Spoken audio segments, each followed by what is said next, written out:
up on Pulse, we got away to a picture-perfect London via San Francisco for a chat with the stars of the Getaway.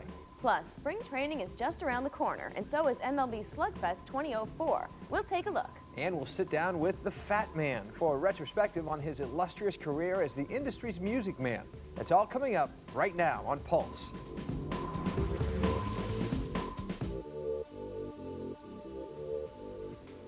Welcome to Pulse, your weekly look into the world of interactive entertainment. I'm Ronnie Lynn Riley. And I'm Patrick Clark. Today, Capcom's fear of commitment bodes well for console gamers. Plus, Nintendo signs a deal to send one of its biggest games to the big screen. We've got the details. But first, Microsoft continues its efforts to dominate the video game industry with its latest new hire. The end of the calendar year is a busy time for industry shakeups, as the holiday season can make or break a company's bottom line. So it's not a huge surprise when Peter Moore, Sega of America's president and chief operating officer, recently resigned after a less than stellar December for the Japanese game giant.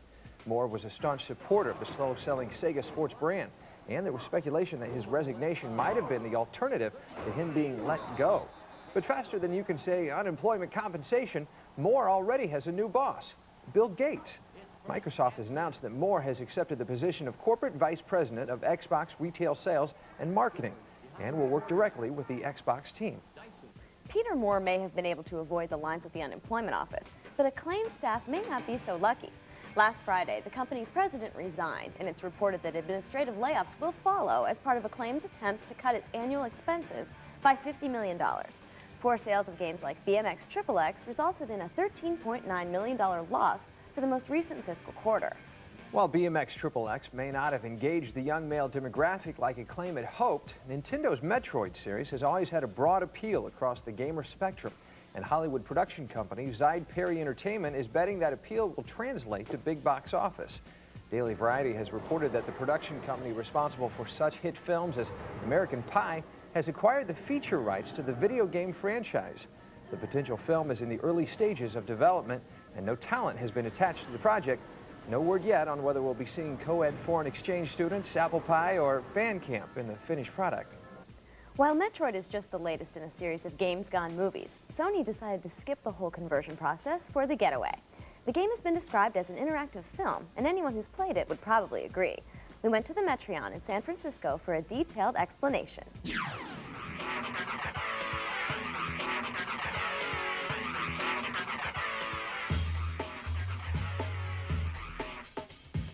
Today's the kind of launch event for The Getaway in America. The Getaway is an attempt to blend cinema and video game together, and what we're attempting to do is to make an action movie that you can actually play. Idiot! Bloody amateur! We wanted to appeal to an older audience. We thought a story was important, and most games, when you do have a story, you tend to click past them as fast as you can. And I think one of the good things about The Getaway is people seem generally interested in the story because we use real actors and real script writers. What I just done? My name's Don Kembury. I play Mark Hammond in the game, and I'm a retired gangster. Charlie Jolson kills my wife, kidnaps my kid, and you have to do 24 missions with me on it and get your kid back hopefully at the end, and that's if you're good enough. We've got a few questions we'd like to ask you. I'm Anna Edwards. I play Yasmin in a Getaway, which has been a 3-year project. Never ever get picked for a nice role, so Yasmin's not a very nice character. She's very cold. She's an ex-escort girl. Since when the police start dressing like common tarts? You bitch! I don't like to think she's anything like I am.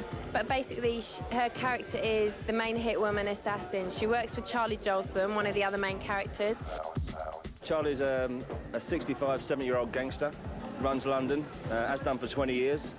Speaks a bit different, a bit like that. So completely different to the guy I am. I thought you were in a hurry to see your boy. We had a prosthetic head made, which I'm claustrophobic, and I've had 4 heads made in the first 3 years I was acting. So and 2 body casts, so it's been quite harrowing for me. We came up with this kind of magnetic solution, which is a sort of huge magnetic field, and we put actors in these magnetic suits. But what it allowed us to do was capture their performances, driving cars, fighting, all that kind of stuff, and actually working off each other and recording the sound at the same time. And I think the result's up there on the screen now for people to see.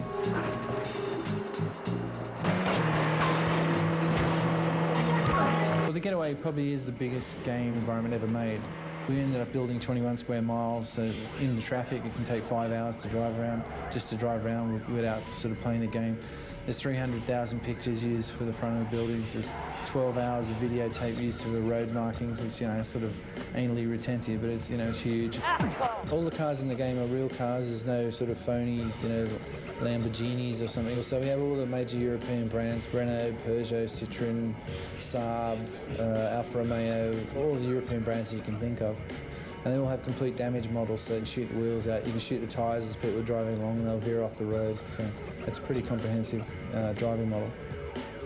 One of the goals for the Getaway was to blend genres, so it's a driving game but it's also an action game, so I think you find that the interior gameplay and all the stealth kind of action that you can get involved in there really holds up as well as the driving. So, you know, in terms of blending genres, we think we did okay. You hear me? Are you listening now, Marky boy? Put him in the chair. We really wanted to get sort of gaming out of the bedroom and into the kind of the living room and say, you know, like, this holds up and this is as relevant as, you know, watching a film, and you know, we think that people can play this game and other people can watch it at the same time and they'll enjoy it just as much.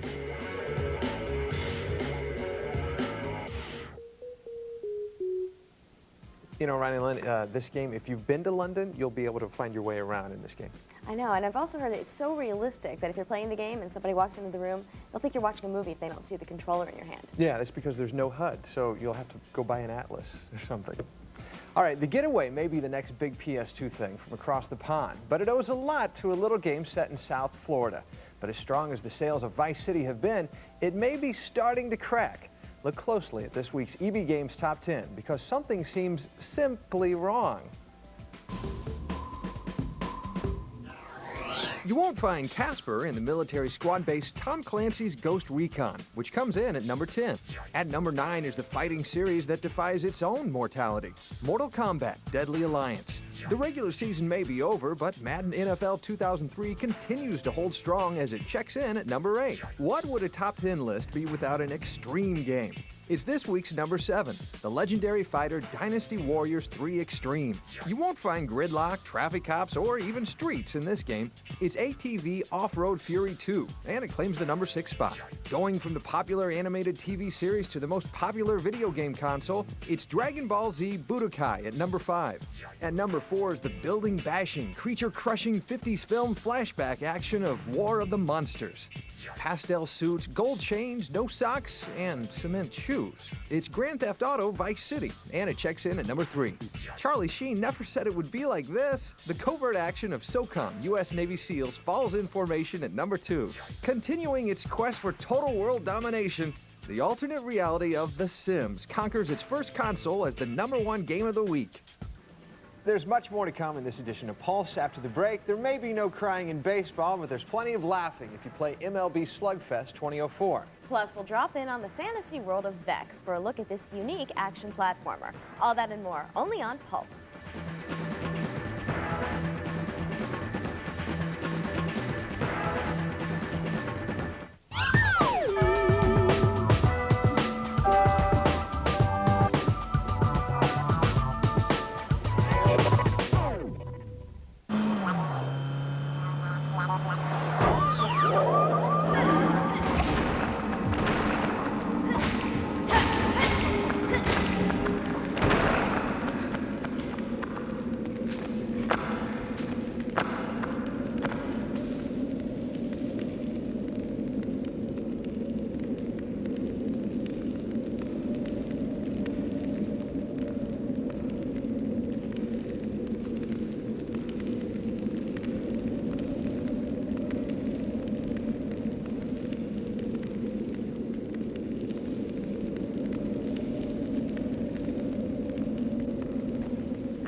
My name is Wolf Morrow, and I'm the world record holder for the fastest time through the Tomb Raider 2 obstacle course.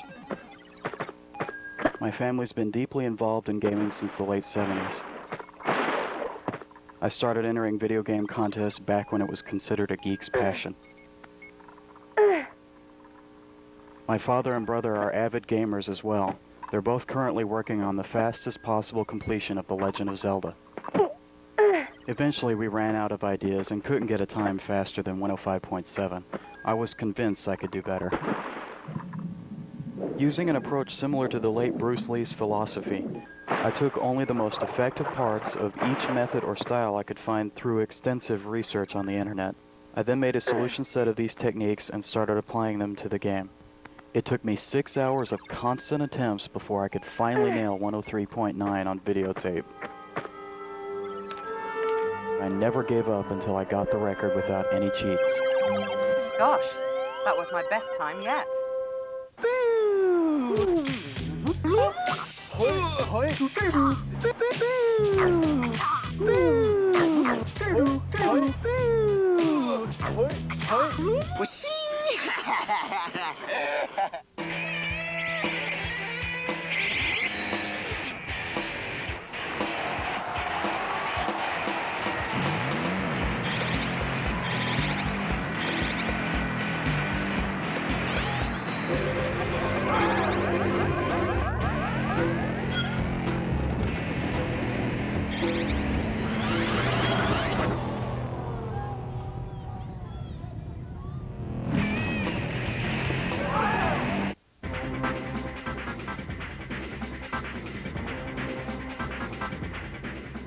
In November, it was reported that Capcom was working on 5 GameCube exclusive titles for release later this year. Well, whether something was lost in the translation or it was merely a misunderstanding, Capcom has now revealed that Resident Evil 4 will be the only GameCube exclusive. At a recent press event in Las Vegas, Capcom made sure to clarify that Beautiful Joe, Killer 7, Product Number 3, and Dead Phoenix were not under any sort of exclusive agreement, even though the company denies that these games will only be available on Nintendo's console. No multi-platform plans have been announced yet. In other Nintendo news, the company recently announced that between February 9th and the end of May, consumers will get 1 free game with the purchase of a new GameCube. And we're not talking about games that you'll use as a drink coaster. Buyers can choose from hits like Resident Evil 0, Metroid Prime, Star Fox Adventures, and Mario Party 4. If the idea of a free GameCube title doesn't get your adrenaline pumping, then how about the thought of being an official Midway cheerleader? That's right, Midway is looking for a new squad for MLB Slugfest 2004. But don't go shaving your legs, boys. Midway is looking for 2 female cheerleaders to shake their pom-poms. From now until March 11th, Midway will be accepting video performances of prospective cheerleaders. The lucky winners will each win $5,000 and pose for a photo shoot for the baseball game. Even though the cheerleaders aren't in the game yet, and spring training is still a few weeks away, we thought it might be a good time to check out the game in question, MLB Slugfest 2004. Midway sent one of its producers from Chicago to give us this week's first look. Baseball is a slow sport. We wanted to spice it up. We wanted to have an adrenaline style, highlight real type of baseball game, and that's what we did. And he lifts this one to right field. We have a turbo element. It allows players to throw faster, run faster, hit harder, and you only get so much turbo per inning, so you have to manage it. You have to use it when you need it. We have an on-fire mode where players can catch on fire. In the game, you can bean a batter. If you bean enough batters,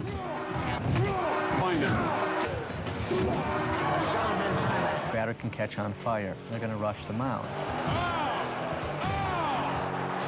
We redid all the color commentary, so there was a lot of humorous play-by-play. He had a vicious cut there. Ah, vicious whip. He's just hacking at it. MLB Slugfest is a little more physical than the other games out there. If a baseman gives you a hard tag and you shove him back, he could drop the ball and give you an opportunity to steal the base. Yummy. Heading for third. The play at third. And he dropped the ball. He just dropped the ball. Crowd reacts much better in Slugfest 2004. They react to foul balls, they react to hits, they react to home runs. And he'll grab some bench with that strikeout. MLB Slugfest 2004 is on track now to come out in time for spring training this year, which is great. We want them to be there when the baseball fans are ready for the baseball season. And this ball is well hit. It has a chance. Did he get enough? It is a grand slam! Holy cow! With the PlayStation 2's one-year head start, Nintendo and Microsoft have been playing catch-up since their respective consoles launched in late 2001. And even though Microsoft was backing the Xbox with a $500 million worldwide marketing campaign, it has been an uphill struggle for Bill Gates' crew. But times they are a-changin'. Microsoft is reporting that statistics from 2 independent research firms reveal that the Xbox has established itself as the second most popular console in Europe, slightly ahead of the GameCube. According to a press release from Microsoft, the Xbox outsold the GameCube by a 2-to-1 ratio in December, and more than 1 million Xboxes have been sold in the UK, France, and Germany. Additionally, Microsoft is hoping that the recent launch of Xbox Live in Japan will help improve its standings in Asia as well. The service was officially launched this week at an event at a popular club in Tokyo. Along with a first look at the online service, attendees were also treated to the news that Capcom intends to release a version of Tekkey, known as Steel Battalion everywhere else, that includes Xbox Live support. While it might not be Xbox Live compatible, Acclaim's new platformer Vexx has some other surprises in store for you. The game puts players in the role of Vexx, a new platform hero who has a pair of magical gloves that would make Michael Jackson scream like a woman. Well, they'd make him jealous anyway.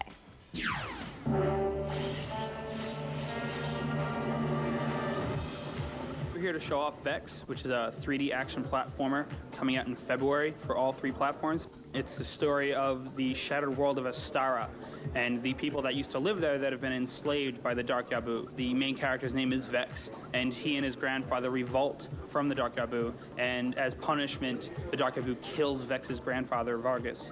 Vexx escapes. He finds the Dark Yabu's command ship and finds these war talents, which are the only things in the universe that can harm the Dark Yabu.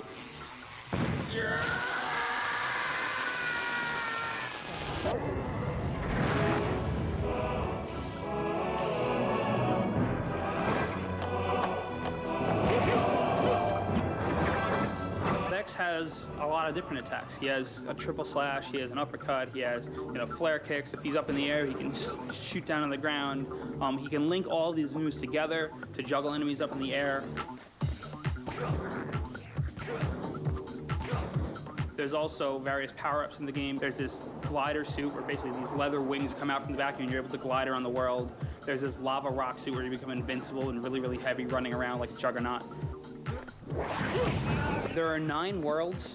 Each world is different, and each world consists of other areas. There are over 80 different areas to explore in the game in total. There's an underwater ocean world. There's this giant's castle, or there's this big giant TV. When you turn on the TV, you turn on his video game system, and you're playing a mini game. There's over 25, 30 hours of gameplay in there. There are over 70 different objectives to get. It's a lot of fun. Coming up after the break, we'll fill you in on how Activision is getting a bigger slice of the movies and video games tie-in pie. Plus, we'll go behind the music of some of your favorite games as we catch up with The Fat Man. That's coming up only on Pulse.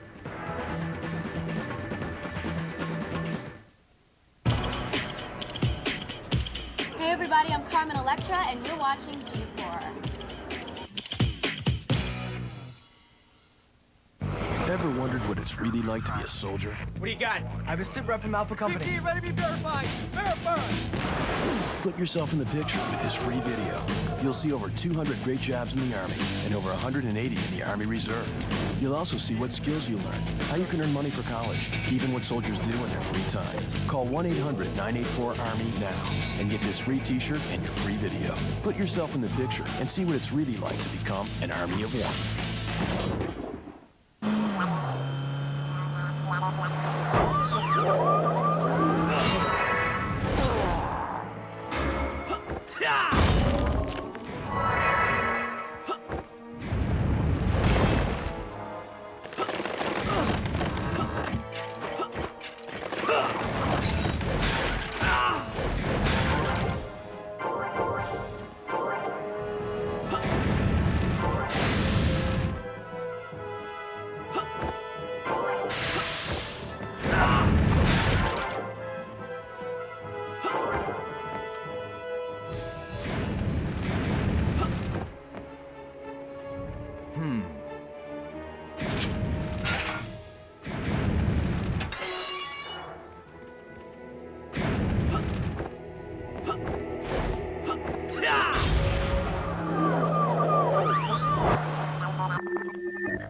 It was me and my brother. We were playing like to see who was better. So we like stayed up all night until 3 o'clock to see who's better. Then my little nephew came, he disconnected everything. We started screaming like, God, no, we didn't even save the game. Then my nephew just went running to his mom, and I got mad because we spent all day. Oh my God, no, you little bastard.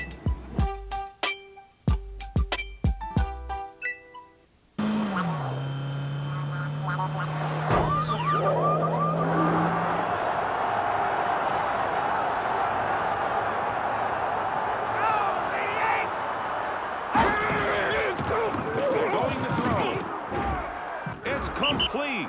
That pass was completed to Toomer. He wound up with a gain of 11 yards. You know, the defense needs to do a better job of challenging these guys.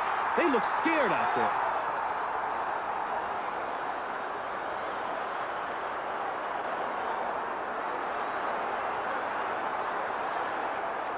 Second down, Giants. 2nd and 9.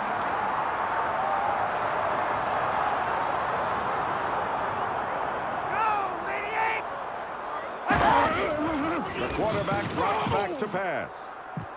Touchdown, Giants.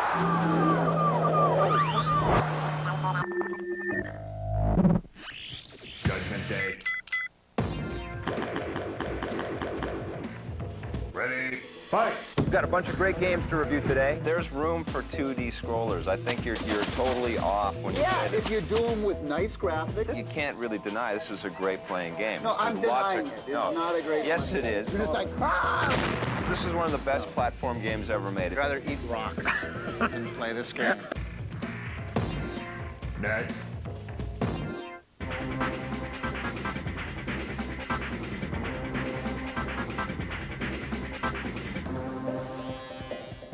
DreamWorks is known for creating memorable movies like Gladiator, Saving Private Ryan, and American Beauty. Activision is known for creating memorable games like Pitfall, MechWarrior 2, and Tony Hawk's Pro Skater. And now they're coming together in a beautiful friendship. The two companies have partnered to create new games based on upcoming DreamWorks properties.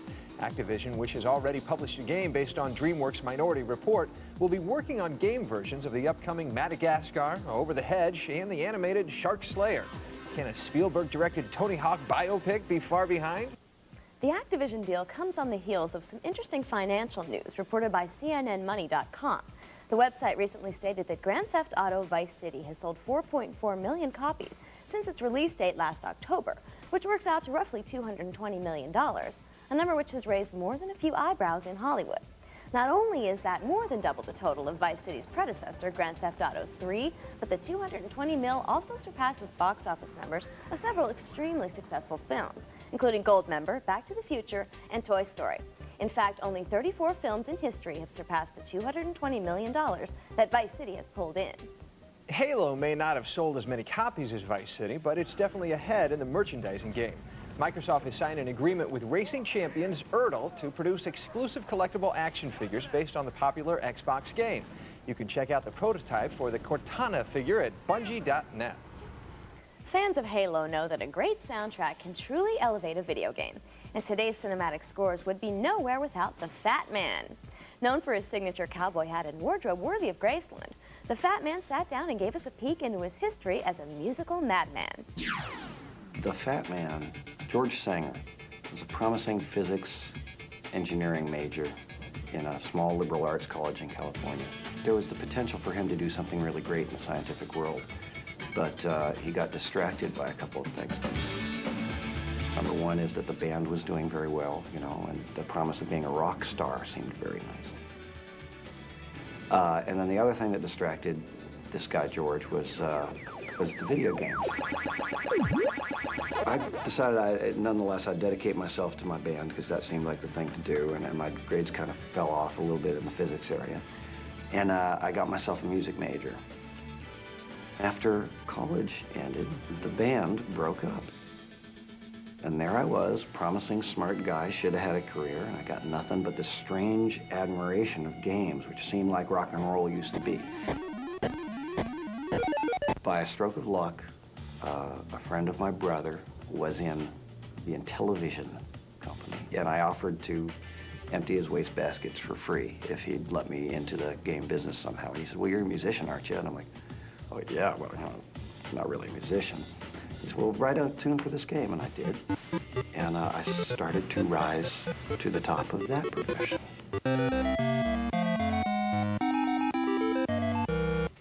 The first really significant game that Team Fat composed for, it was a game called Wing Commander.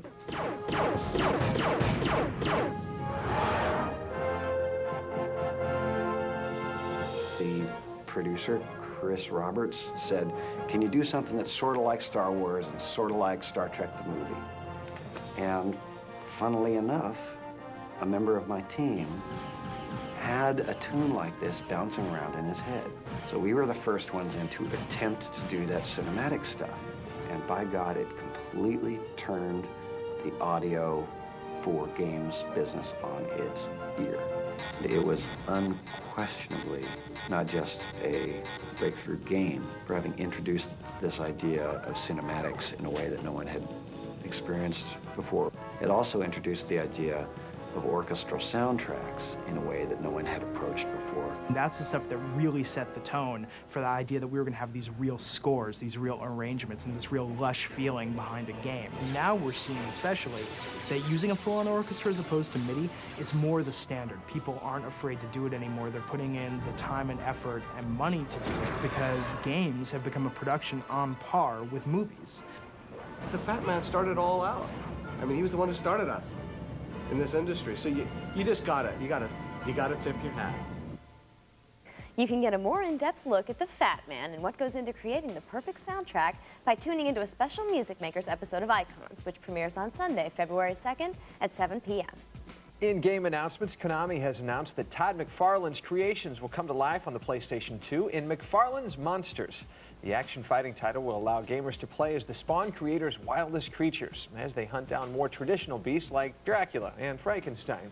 The game is set for a fall release. In new releases, it's the intense, competitive, and illustrious world of one of the most physically demanding sports, beach volleyball. You'll get plenty of awesome casino action along with your spikes in DOA Extreme Beach Volleyball as you rack up the cash and buy presents for your friends.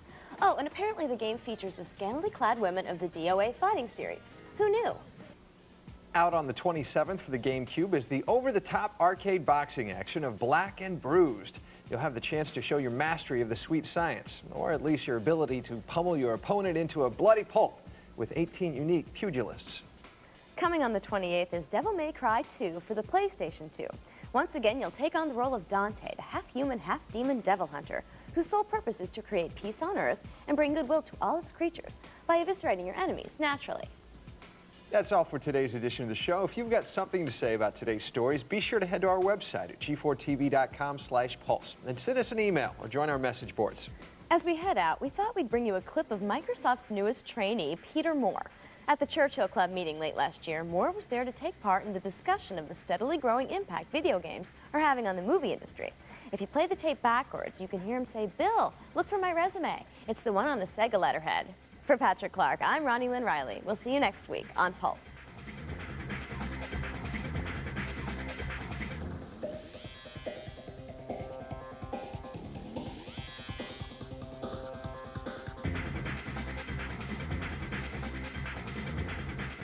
I'm reaching for my passport, and the security guy says, "You don't have to show me your passport, you asshole. You're the guy that took Shenmue 2 and put it on Xbox. We'll ultimately build community on top of what we're doing. When Halo 2 finally comes around, it becomes a killer app for Xbox Live. When you compare us to Hollywood, they can't do that. You can't build a community with a 90-minute linear experience that's gone as soon as you walk out through the doors."